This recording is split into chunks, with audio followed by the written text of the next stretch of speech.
তাদের মুখে কোনো অনুশোচনা নাই, আত্ম উপলব্ধি নাই, ক্ষমা প্রার্থনা নাই। সো আমাকে যদি জিজ্ঞেস করেন আওয়ামী লীগের ভবিষ্যৎ, আমি তো দেখছি না। 1,500-2,000-এর উপর মানুষকে হত্যা করা হলো নির্মম ভাবে, আমরা স্বচক্ষে দেখলাম। 600 মানুষ এখনো অন্ধ, কিন্তু প্রায় 20,000-এর উপরে আহত অবস্থায় এখনো হাসপাতালে কাতরাচ্ছে। You can't erase them.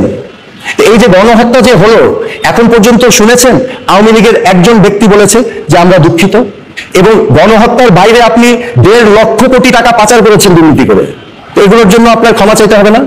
এই যে গুম করা হয়েছে, আমরা দেখছি এখন 9 বছর 12 বছর গুম করে রাখা হয়েছে, হত্যা, গুম, 3টা প্রহসনের নির্বাচন করা হলো, আপনি গণতন্ত্রকে ধ্বংস করলেন, আপনার ক্ষমা চাইতে হবে না জনগণের কাছে? আমি তো নিজে আওয়ামী লীগের পরিবারের সন্তান, তো আমার তো রিয়েলাইজেশন হচ্ছে যে this was a big big disaster এই দলের জন্য। এই দলকে তো ধ্বংস করে দেওয়া হয়েছে।